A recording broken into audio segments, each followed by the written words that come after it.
Assalamualaikum warahmatullahi wabarakatuh. Perkenalkan, saya Cindy Claudia, absen 8 dari kelompok Cirompolin, dan ini teman-teman saya. Perkenalkan, nama saya Sheryl Makaila Fasya, absen 7. Saya Marlina Septiana, presensi 17.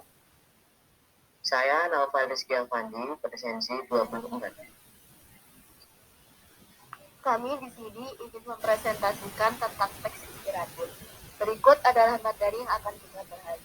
Yang pertama, terdapat pengertian, fungsi dan tujuan, ciri, unsur, struktur kebahasaan, menyusun teks, dan yang terakhir, contoh teks inspiratif. Nah, yang pertama, pengertian dari teks inspirasi. Sebelum ke teks inspirasi, kita harus mengetahui dahulu apa itu inspirasi. Inspirasi adalah segala sesuatu yang bisa memberi seseorang ilham. Sedangkan teks inspiratif adalah teks yang berisi tentang kisah perjuangan hidup yang memiliki pengaruh bagi pembaca untuk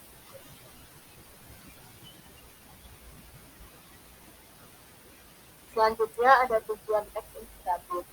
Tujuan teks inspiratif yang pertama menceritakan perjuangan hidup seseorang. Yang kedua menyampaikan pesan moral. Yang ketiga menggugah semangat pembaca. Yang keempat meningkatkan rasa percaya diri. Dan terakhir menambah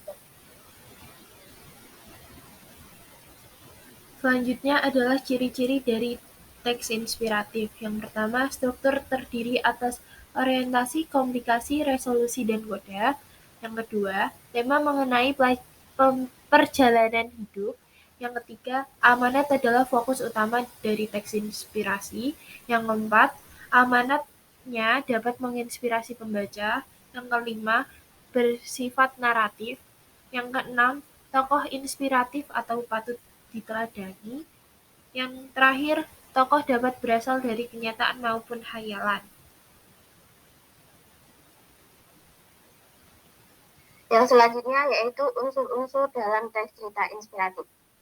Dalam teks cerita inspiratif terdapat dua unsur, yaitu unsur intrinsik dan unsur ekstrinsik. Unsur intrinsik yaitu unsur pembentukan karya dari dalam.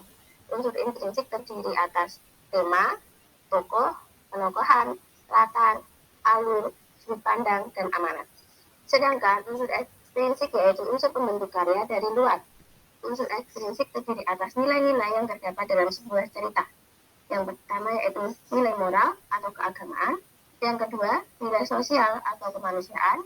Yang ketiga, nilai etika atau susila atau norma. Yang keempat, nilai estetika. Dan yang kelima, nilai budaya. Yang selanjutnya adalah struktur. Teks cerita inspiratif memiliki beberapa struktur. Yang pertama adalah orientasi. Orientasi berisi tentang pengantar cerita, baik pengenalan tokoh maupun munculnya latar. Yang selanjutnya adalah komplikasi, yaitu berisi rangkaian peristiwa dan tempat munculnya kisah yang menjadi inspirasi. Yang selanjutnya adalah resolusi, atau biasa disebut penyelesaian masalah. Resolusi yaitu struktur yang berisi penyadaran tokoh tentang kebaikan yang seharusnya ia jalani. Dan yang terakhir adalah koda. Koda yaitu bagian penutup guna menegaskan pesan moral dari cerita tersebut. Selanjutnya ada kebahasan dari teks inspirasi. Yang pertama, menggunakan kalimat definisi, tunggal, dan majemuk. Kalimat definisi adalah kalimat yang menjelaskan tentang gambaran umum suatu hal. Contohnya ditandai dengan kata adalah, merupakan, yaitu. Lalu kalimat tunggal adalah kalimat yang terdiri atas satu pola kalimat. Yang terakhir, kalimat majemuk. Kalimat majemuk adalah kalimat yang terdiri atas dua klausa. Menggunakan konjungsi. Contoh konjungsi adalah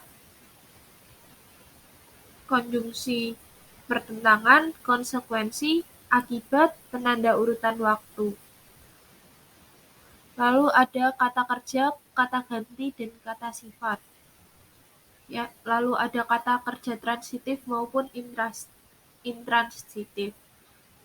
Kata kerja transitif adalah kata kerja yang diikuti oleh objek, sedangkan kata kerja intransitif adalah kata kerja yang tidak membutuhkan objek. Lalu yang terakhir menggunakan kata kiasan atau metafora. Selanjutnya yaitu cara membuat teks inspiratif. Yang pertama, merancang tema. Yang kedua, merancang peristiwa hingga membentuk alur. Ketiga, merinci peristiwa yang mendukung cerita. Yang keempat, menentukan tokoh, latar, dan sudut pandang. Dan yang kelima yaitu mengembangkan teks sesuai struktur dan kebahasaan.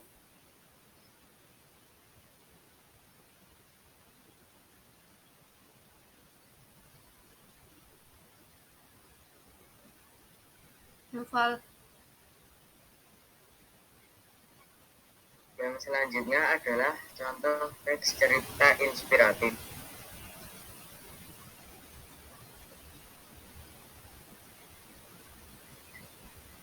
Yang pertama, orientasi. Sejak kecil, ia sudah tertarik dalam bidang olahraga, yaitu bermain bola basket.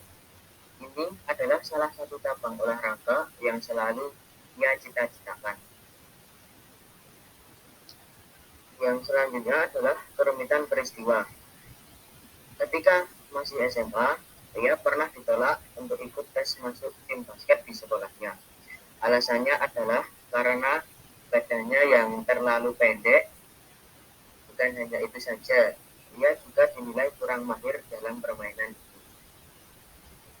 Dan yang komplikasi, Angga sangat sedih mendengar hal itu. Namun, ia tidak pernah menyerah. Ia selalu berlatih dengan rutin setiap harinya di rumah. Bukan hanya mengatasi masalah tekniknya, namun ia juga melatih fisiknya dengan disiplin setiap harinya. Hingga beberapa tahun berikutnya, ia pun kembali mengikuti tes di sekolahnya dan akhirnya diterima. Yang selanjutnya terdapat resolusi. Pada kompetisi SMA di tahun 2005, Angga akhirnya membuktikan kerja kerasnya selama ini. Pada game pertamanya, ia berhasil mencetak 40 angka. Bahkan, ia memiliki rekor yang mengesankan, di mana ia mendapat rata-rata 25 angka per game serta memenangkan kompetisi SMA di tahun yang sama juga. Dan yang terakhir adalah Koda.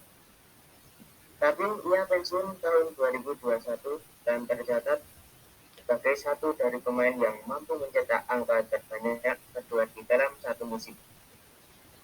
Saat ini, Angga menjadi pemilik klub NBL, pebisnis, dan juga salah satu legenda basket sepanjang masa.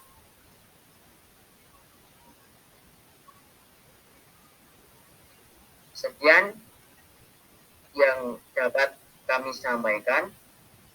Kurang lebihnya mohon maaf. Sekian, terima kasih.